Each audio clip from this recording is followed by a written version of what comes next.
عبادت کے لیے وہ بھی کعبے میں آیا کرتے تھے، تو نہ ماننے والے ابو جہل وغیرہ وہ بھی وہاں موجود تھے، اسی کعبہ میں، اسی جگہ میں، وہ بھی اس واقعے کو سن رہے تھے کہ محمد صلی اللہ علیہ وسلم اپنی رات کی کارگزاری، رات کی روئے داد صحابہ کو، اپنے جانثاروں کو سنا رہے ہیں، اور ابو بکر صدیق رضی اللہ تعالی عنہ اس موقع پر موجود نہیں تھے۔ تو ابو جہل نے سنا تو اس نے دل ہی دل میں سوچا کہ یہ بات ماننے والی تو ہے ہی نہیں کہ ایک بندہ جیندہ جاگتا اپنے جسم کپڑوں سمیت وہ بیت المقدس سے سفر کرتا ہے، پہلے بیت المقدس جاتا ہے۔ آج کی دنیا میں اگر ہوائی جہاز پر جایا جائے تب بھی کئی گھنٹوں کا سفر ہے، ہوائی جہاز پر بھی مکہ مکرمہ سے یروشلم تک سفر کیا جائے، بیت المقدس تک، فلسطین تک سفر کیا جائے تو وہ بھی کئی گھنٹوں کا سفر ہے۔ تو ایک بندہ گھوڑے پر جاتا ہے، پیدل جاتا ہے، کسی بھی سواری پر جو اس زمانے کی، اس وقت کی تھی، اور وہ کہتا ہے کہ لیلن، میں رات کے ایک تھوڑے سے حصے میں نے مکہ سے بیت المقدس تک سفر کیا، پھر وہاں سے پہلا آسمان، دوسرا، تیسرا، چوتھا، پانچواں، ساتواں آسمان پار کیا، پھر میں سدرۃ المنتہا سے بھی آگے چلا گیا، مقام رف تک چلا گیا، میں نے جنت بھی دیکھی، میں نے جہنم بھی دیکھی، جنت کی نعمتیں بھی دیکھیں، جہنم کے عذابات بھی دیکھے، اور پھر واپس آیا بیت المقدس، پھر تمام انبیاء کی امامت بھی کی، نماز بھی پڑھائی، اور پھر میں مکے میں واپس آیا۔ تو یہ سارا اتنا بڑا کام ایک لحظے میں، ایک رات میں، لیلن کا لفظ ہے 15ویں سپارے کی پہلی آیت میں، اس کا معنی بنتا ہے رات کا تھوڑا سا حصہ۔ یہ کیسے ہو سکتا ہے؟ بھلا یہ بھی کوئی عقل مانتی ہے؟ تو بس آج موقع ہے، آج میں ابو بکر سے پوچھتا ہوں، تو کہتا ہے سچا ہے، سچا ہے، بھلا یہ بات بھی سچی ہو سکتی ہے؟ تو ابو جہل نے غنیمت سمجھا، وہاں سے اٹھ کے ابو بکر کی تلاش میں چل پڑا۔ جب وہ ملے تو ان سے کہنے لگے، ہاں جی، بھلا ایسا ہو سکتا ہے کہ کوئی آدمی یہ کہے؟ تو صدیق اکبر رضی اللہ عنہ اتنا سوال کیا کہ بتا کہنے والا کون ہے؟ انہوں نے کہا جی وہی کہتا ہے جس کی تو تصدیقیں کرتا ہے۔ تو فرمایا اگر وہ کہتے ہیں تو سچ کہتے ہیں۔ تو اسی سے حضرت ابوبکر صدیق کا لقب بن گیا صدیق اکبر، تصدیق کرنے والا۔ تو گویا نبی پاک صلی اللہ علیہ وسلم کی سنتوں میں سے ایک سنت یہ ہے کہ آپ صلی اللہ علیہ وسلم کا جو واقعہ معراج ہے، اس معراج کے واقعے کو قرآن مجید نے 2 جگہ پر بیان کیا ہے۔ ایک یہ سورہ بنی اسرائیل 15ویں سپارے کی پہلی آیت کریمہ، سبحان الذی اسری بعبدہ لیلا من المسجد الحرام الی المسجد الاقصی الذی بارکنا حولہ لنریہ من آیاتنا انہ هو السمیع البصیر، اس آیت میں۔ اور دوسرا قرآن نے بیان کیا ہے 27ویں پارے کی سورہ النجم میں، باقی ماندہ حصہ وہاں بیان کیا۔ حضور صلی اللہ علیہ وسلم کی زندگی کا ویسے تو ہر دن ہر عمل عجیب ہے، اس میں کوئی شک نہیں ہے، آپ کی ساری زندگی ہی معجزہ ہے، لیکن 2 سفر زندگی کے بڑے مشہور ہیں، ایک ہجرت والا سفر اور ایک معراج والا سفر۔ یہ دونوں حضور کا معجزہ بھی ہیں اور زندگی کے انوکھے اور عجیب سفر بھی ہیں۔ حضور صلی اللہ علیہ وسلم کو جو معراج ہوئی ہے، اس کے بارے میں روایتوں کے اندر مہینے کے لحاظ سے مختلف مہینوں کے نام آتے ہیں، تاریخوں کے لحاظ سے بھی مختلف تاریخوں کے نام آتے ہیں، لیکن مشہور قول، راجح قول یہی ہے کہ جو رات گزری ہے یہ 27 رجب کی رات تھی، آج دن ہے 27 رجب کا۔ تو یہ گزشتہ رات 27 رجب والی اس رات کے بارے میں مشہور قول ہے، اور زیادہ قوی قول ہے کہ آپ صلی اللہ علیہ وسلم کا سفر معراج اس رات میں ہوا ہے۔ آپ صلی اللہ علیہ وسلم فرماتے ہیں کہ کہ میں اپنی چچا زاد بہن حضرت علی رضی اللہ تعالی عنہ کی سکی بہن جن کا نام تھا حضرت ام ہانی، جو مسلمان تھیں، حضور صلی اللہ علیہ وسلم پر ایمان لا چکی تھیں، ان کا گھر کعبۃ اللہ کے بالکل قریب تھا۔ اب جو برآمدے ہیں کعبۃ اللہ کے چاروں طرف، اب ان کا گھر برآمدوں کے اندر آتا ہے، اب وہ کعبہ کا حصہ بن چکا ہے، مسجد حرام کا حصہ بن چکا ہے۔ آج بھی وہاں اگر کوئی ساتھی سمجھ والا ہو یا بتانے والا ہو تو نشانیاں موجود ہیں۔ مشہور بات ہے کہ حضور صلی اللہ علیہ وسلم کے پاس جب جبرائیل علیہ الصلوۃ والسلام تشریف لائے تو چھت سے آئے، یعنی خلاف عادت چھت پھٹی، وہ اندر آ گئے، چھت جڑ بھی گئی۔ آئے چھت سے ہیں جس کمرے میں رسول اللہ صلی اللہ علیہ وسلم آرام فرما رہے ہیں، لیکن آپ صلی اللہ علیہ وسلم کو ادب سے قدموں کو بوسے دے کے پیار سے اٹھایا، پھر دروازے سے باہر تشریف لائے، اور باہر ہی براق جو جنتی سواری تھی وہ باہر بندھی ہوئی تھی۔ جہاں وہ براق باندھی گئی ہے اس جگہ پر یہاں بھی باندھی گئی، اور بیت المقدس میں جب وہاں پہنچے اوپر کو تشریف لے گئے آسمان پر، وہاں بھی براق باندھی۔ دونوں جگہ پر براق کے باندھنے کے نشانات آثار برکت کے لیے آج بھی موجود ہیں۔ یہاں باب عبدالعزیز سے اگر آپ کعبۃ اللہ میں اندر آئیں تو وہ پلر، اس کا رنگ آج بھی باقی پلروں سے الگ ہے، اور سمجھ والے بتاتے ہیں کہ اس وجہ سے الگ رنگ کا ہے کہ یہ وہ جگہ ہے جہاں براق باندھی تھی۔ اور اسی دوسرے پلر کے ساتھ اگر اوپر دیکھیں تو وہاں باقاعدہ آج بھی لوہے کی کنڈی کی طرح اس کے اندر ٹھوکی ہوئی ہے، حالانکہ کوئی ضرورت نہیں ہے چھت کے ساتھ وہاں کنڈی کی، وہ نشانی ہے کہ جہاں یہ دروازہ تھا، اور جب رسول اللہ صلی اللہ علیہ وسلم باہر تشریف لے گئے، مشہور بات ہے کہ وہ کنڈا ہل رہا تھا، تو وہ کنڈی کی نشانی بھی آج وہاں انہوں نے رکھی ہوئی ہے، کسی نہ کسی حد تک باقی رکھنے کے لیے، تبرک کے لیے۔ تو یہاں ام ہانی کے گھر میں رسول اللہ صلی اللہ علیہ وسلم تشریف فرما تھے، سوئے ہوئے تھے کہ جب جبرائیل علیہ الصلوۃ والسلام نے اٹھایا اور یہاں سے تشریف لے گئے آپ صلی اللہ علیہ وسلم کو کعبۃ اللہ میں، جو مقام حتیم ہے، یعنی کعبہ کا وہ حصہ جو چھتا ہوا نہیں ہے وہ کعبہ کا حصہ، اس کے اندر نماز پڑھنا گویا کعبہ کے اندر ہی نماز پڑھنا ہے، اس کے اندر بیٹھنا گویا کعبہ کے اندر ہی بیٹھنا ہے۔ حضرت ابراہیم علیہ الصلوۃ والسلام نے جب کعبہ بنایا تھا تو یہ حصہ بھی کعبے کا مسقف تھا، چھت والا تھا۔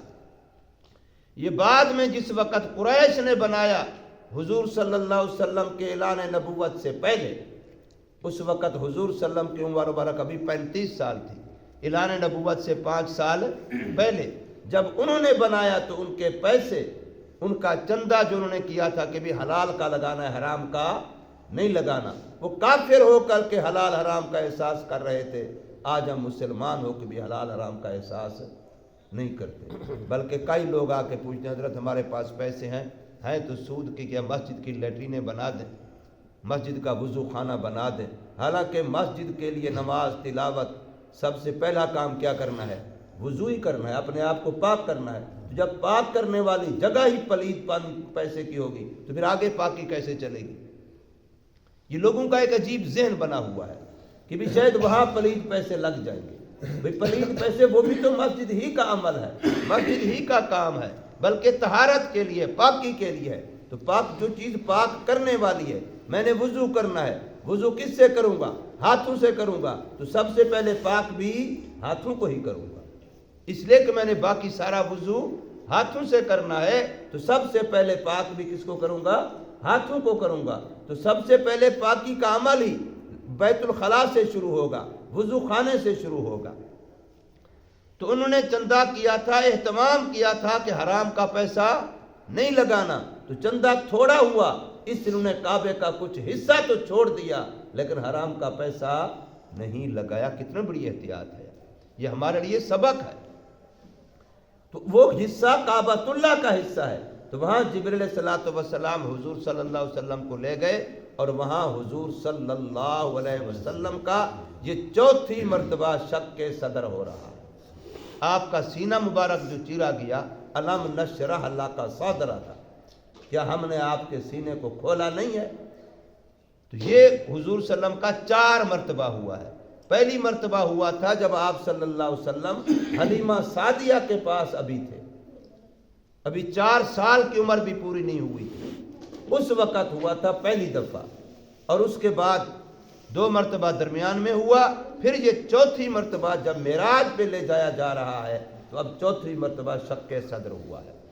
اور عجیب بات ہے، لوگ کہتے ہیں سائنس بڑی ترقی کر گئی، ڈاکٹری بڑی ترقی کر گئی، میڈیکل بڑی ترقی کر گئی، لیکن لاؤ ایسا ڈاکٹر، لاؤ ایسا کوئی سرجن آپریشن کرنے والا جبرائیل جیسا، وہاں سینے کو چیرا، دل مبارک کو باہر نکالا، جنت کے تشت میں رکھا، پھر اس دل کو چیرا، پھر اس میں سے وہ مواد جو آسمانی فضا کے منافی تھا اس کو نکالا، اور وہ مواد جو آسمانی فضا کے موافق تھا اس کو وہاں رکھا، اور اس دل مبارک کو آب زمزم سے دھویا۔ علماء نے لکھا ہے کہ تشت جنت سے آ سکتا ہے، تو اگر پانی بھی آب زمزم سے جنت کا بہتر ہوتا تو پھر پانی بھی جنت سے لایا جاتا۔ یہ نشانی ہے کہ آب زمزم کا پانی جنت کے پانی سے بھی اعلیٰ ہے، اس لیے یہاں تشت تو جنت سے لایا گیا، لیکن پانی جنت سے۔ ہمارے مولانا خلیل الرحمن سے فرماتے ہیں، حج والے عمرے والے تو کہتا ہے بڑے لاکھوں روپے لگتے ہیں، مہنگا ہو گیا، بے شک مہنگا ہے، لیکن جتنے بھی پیسے ہیں یہ تو آب زمزم کے ایک گلاس کی قیمت بھی نہیں، یہ تو آب زمزم کے ایک گلاس کی قیمت بھی نہیں ہے۔ تو آب زمزم سے آپ صلی اللہ علیہ وسلم کے قلب مبارک کو دھویا گیا۔ اور اگلی بات میرے ذہن میں آ گئی، یاد رکھ لو جن کو اللہ نے ماں باپ دیے ہیں، کوئی ایسا بھی ہے جن کے ماں باپ نہ ہو؟ سارے ہی ماں باپ والے ہیں، اللہ قدر کی توفیق۔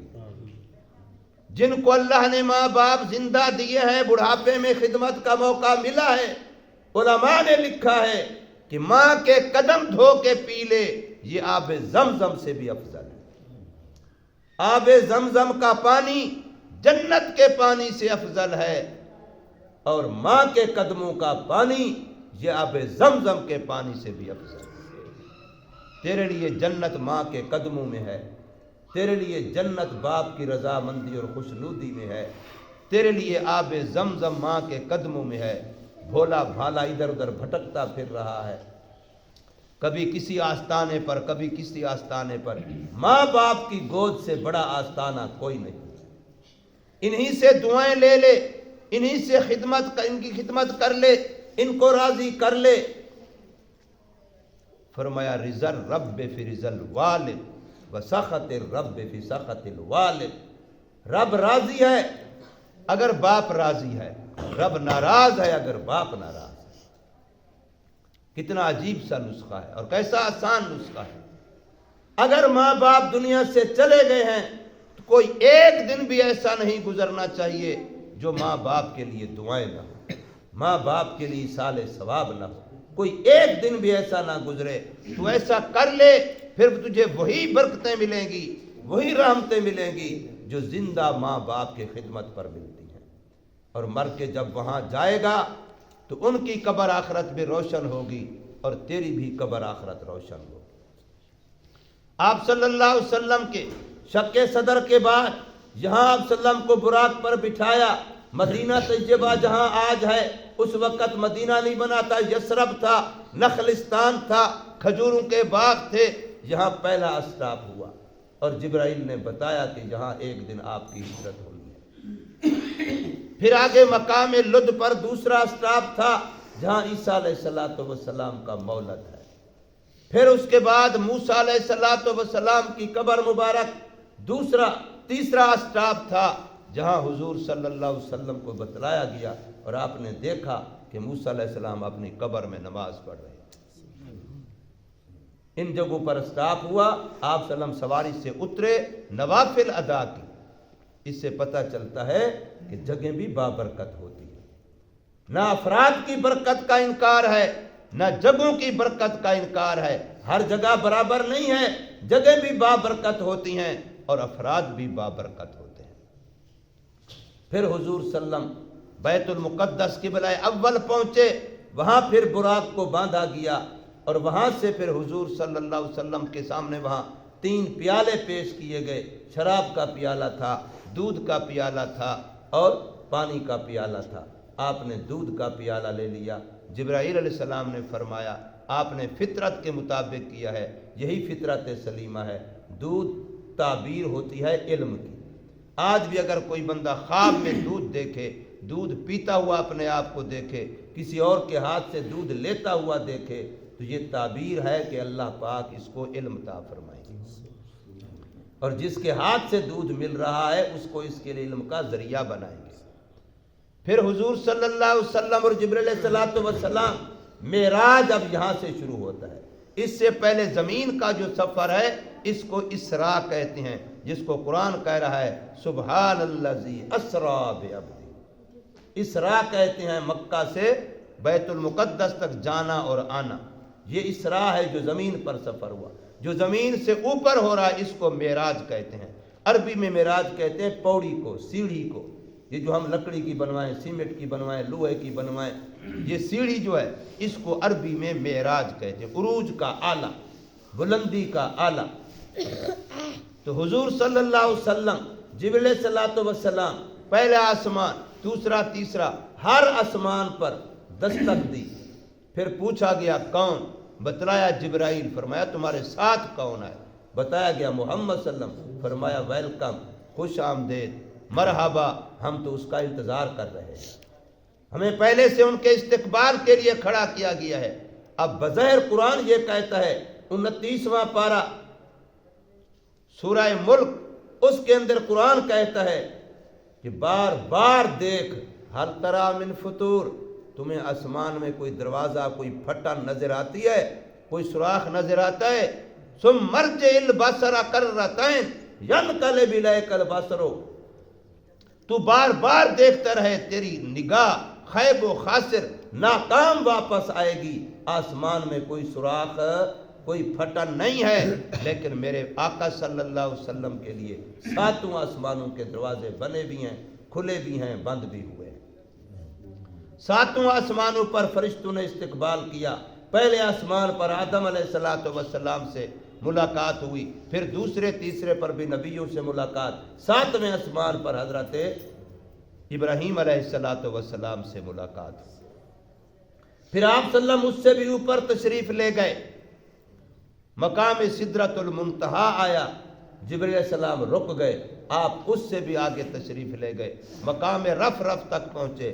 اب اس کے بعد یہ سارا آسمانی سفر اشاروں کے اندر سورہ النجم میں بیان ہو رہا ہے، فَأَوْحَىٰ إِلَىٰ عَبْدِهِ مَا أَوْحَىٰ، وہاں بندے کی اپنے معبود کے ساتھ، اللہ کی محمد صلی اللہ علیہ وسلم کے ساتھ، عاشق اور معشوق کی، محب اور محبوب کی جو ریاض و ناز کی باتیں ہوئی ہیں، اللہ نے ان کو بھی مجمل رکھا ہے۔ فَأَوْحَىٰ إِلَىٰ عَبْدِهِ مَا أَوْحَىٰ، دونوں کی 1 to 1 ملاقات ہے، لہذا تیسرے کو وہ باتیں تفصیل سے بتائی نہیں۔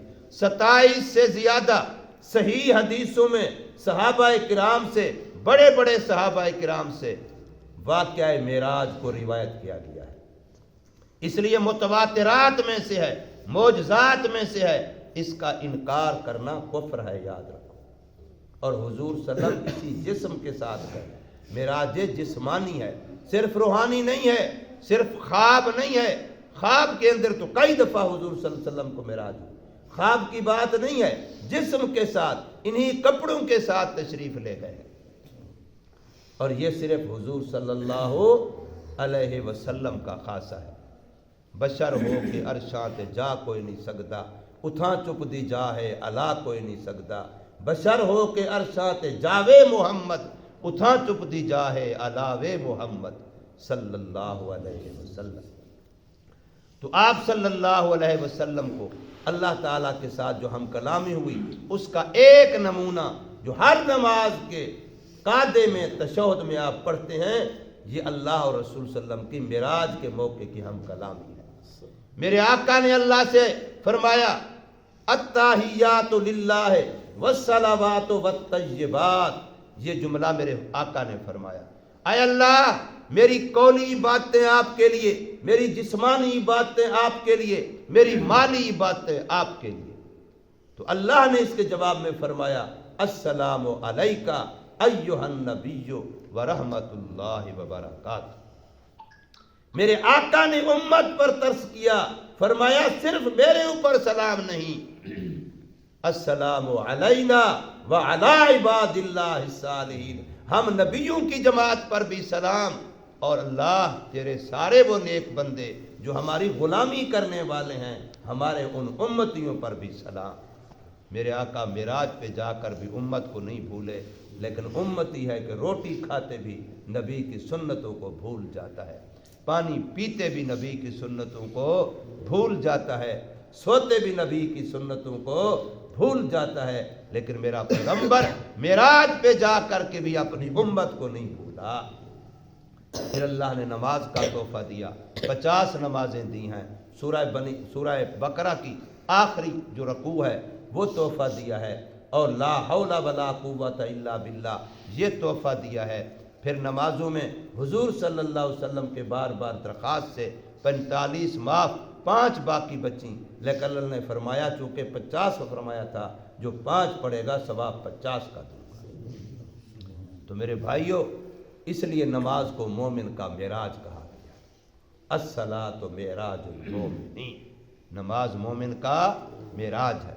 واپسی پر حضور صلی اللہ علیہ وسلم نے تمام انبیاء کی امامت کی بیت المقدس میں، امام القبلتین بھی بن گئے، امام الانبیاء بھی بن گئے، اور پھر مکہ میں واپس آ کے صبح کی نماز کے بعد یہ واقعہ تفصیل سے سنایا، اور صحابہ نے سن کر کے اپنے دل و جگر کو ٹھنڈا کیا، اور حضور صلی اللہ علیہ وسلم کی اس بات پر ایمان لا کے مزید اپنے ایمان میں اضافہ کیا، اور جو بیچارے جن کے نصیب میں ایمان نہیں، ان کو عجیب تعویلیں سوچتی ہیں، انکار کی کائے راہیں سوچتی ہیں۔ اللہ تبارک و تعالی ہمیں سمجھ نصیب فرمائے۔